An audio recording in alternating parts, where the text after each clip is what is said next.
Alors hier c'était la première du film à Berlin.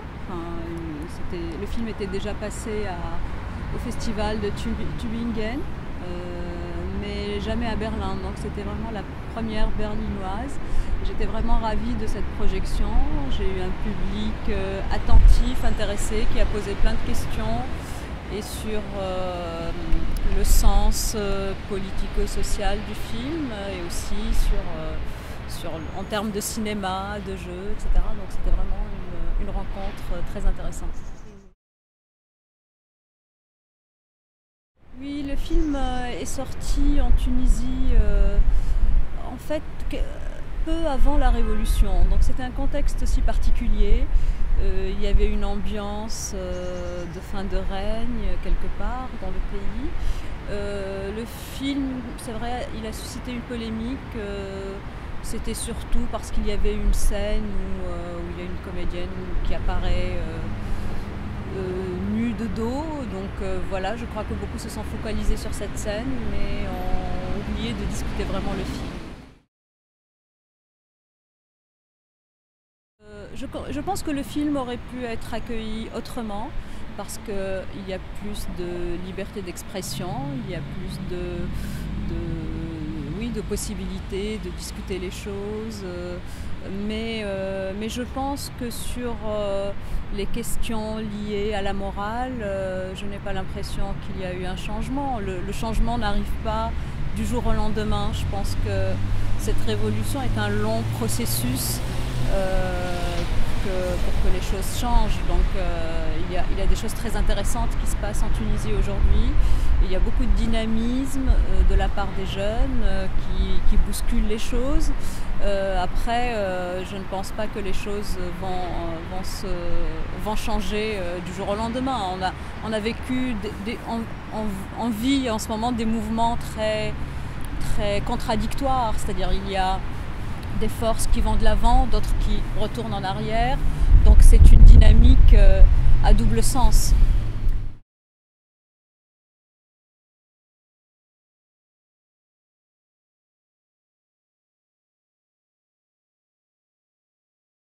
Alors c'est vrai que ça a été interprété comme ça après la Révolution, pas avant. Pour moi, en fait, cette scène, elle était la suite logique d'une certaine violence et d'un certain enfermement qu'ont vécu les personnages du film. Et voilà, donc cette libération douloureuse s'effectue comme ça, avec le personnage de Aïcha qui déambule sur l'avenue Bourguiba, qui est après la Révolution devenue une avenue symbolique justement de cette révolution. À vrai dire, moi je ne l'ai pas prédit comme ça, je ne l'ai pas conçu dans cette portée strictement politique, mais c'est une allégorie justement de ce qui se passe au pays. Donc le film est aussi une allégorie de ça, d'un certain repli sur soi qui nourrit quelque part une violence interne. Mais effectivement après l'interprétation après coup m'échappe aussi. J'essaie toujours de travailler en fait sur l'intime, sur des personnages voilà, qui vivent des situations particulières, mais évidemment l'intime rejaillit aussi sur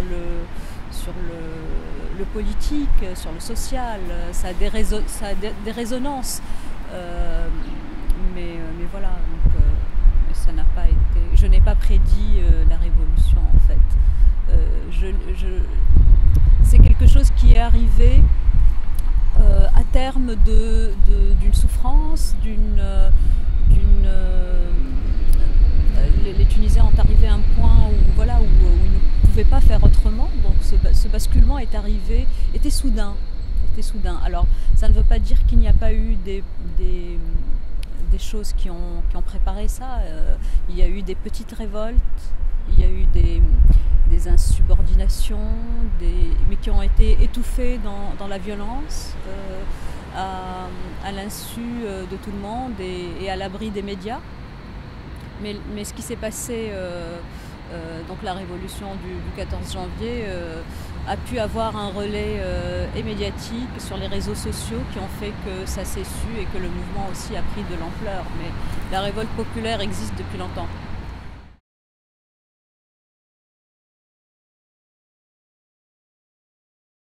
Oui, je pense qu'il y a beaucoup de jeunes réalisateurs aujourd'hui qui n'hésitent pas à prendre leur caméra et à aller au cœur de l'événement et faire quelque part en fait ce qu'a fait le citoyen normal, le citoyen lambda quand il y a eu les événements en Tunisie, c'est-à-dire il a sorti son téléphone portable et il a été filmé ce qui s'est passé et ces images-là se sont retrouvées sur Internet et qui ont fait éclater voilà, les choses. Et donc je pense que ce réflexe-là a inspiré beaucoup les réalisateurs. Il y a eu beaucoup de documentaires après la Révolution et une envie de témoigner et de finalement de mettre en valeur cette parole qui s'est libérée.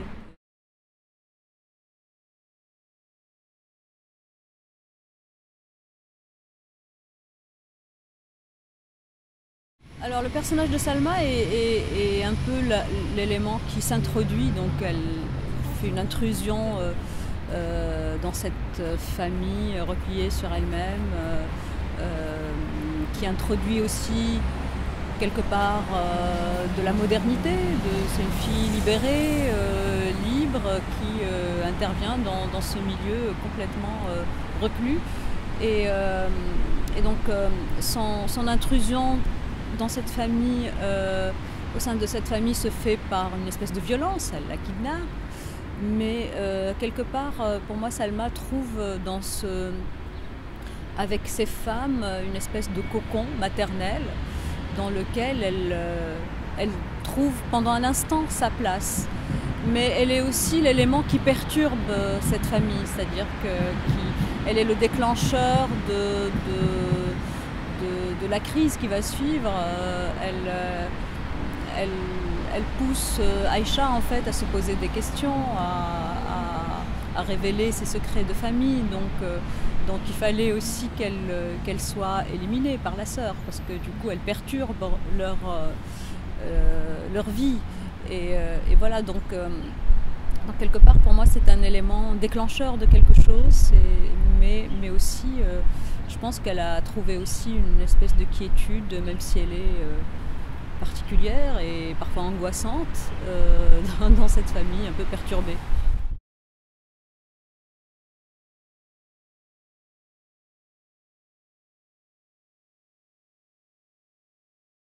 Pour moi, le secret du film, c'est Aïcha. C'est le personnage de Aïcha.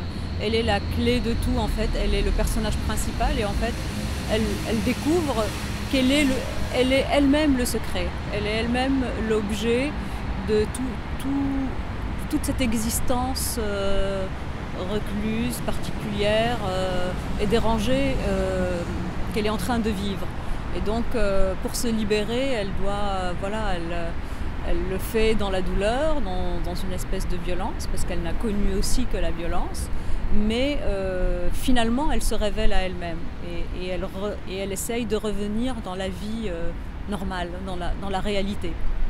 Donc la dernière scène du film, pour moi, est le personnage de Aïcha qui essaye de s'inscrire dans une réalité qui quelque part finalement l'ignore, parce que les gens dans la rue la voient sans la voir, mais elle est quelque part contente et libérée. Donc c'est une fin. Pour moi, la fin, c'est la libération, c'est la révélation de ce secret. Et c'est Aïcha qui le fait d'elle-même, et donc c'est son grand accomplissement quelque part. Mais c'est une libération inquiétante. On s'interroge un peu sur son avenir, où elle est en train d'aller. Voilà.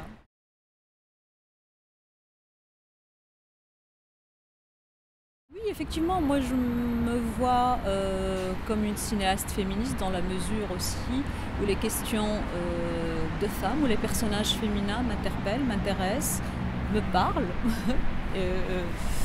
Essentiellement aussi, je crois, parce que je suis femme, parce que je me sens proche de ces personnages et parce que ces personnages me semblent porteurs de contradictions, porteurs de conflits et et du coup ça les rend plus intéressants et plus marquants comme personnages. Donc naturellement je vais vers ces personnages-là parce qu'il y a un écho chez moi qui fait que voilà.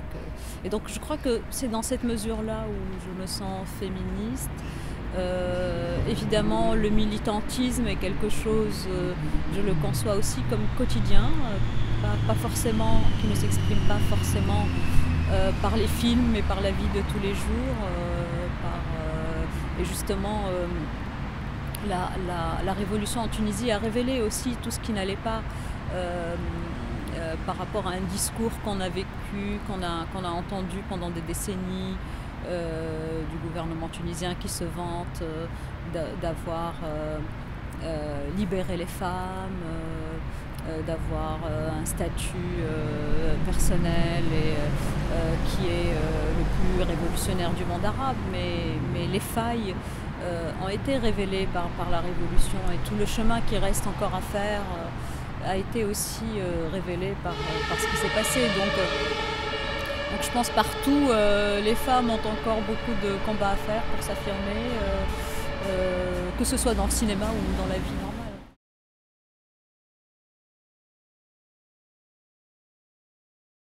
Tout à fait, parce que finalement on a réussi à rassembler un budget qui permettrait de faire le film. Alors il a évolué depuis, hein, j'ai complètement réécrit l'histoire du film. Ça a complètement changé, avec des choses qui sont restées, qui me tiennent à cœur et auxquelles je tiens. Le film il va se tourner dans les mois qui viennent, donc voilà, finalement ça se fait. Et ça traitera toujours de l'immigration? Tout à fait, oui, oui. D'accord. Mais sous un angle intime, hein, je privilégie toujours l'axe qui consiste à se focaliser sur les personnages, sur leur intimité et sur la circulation du désir entre les personnages.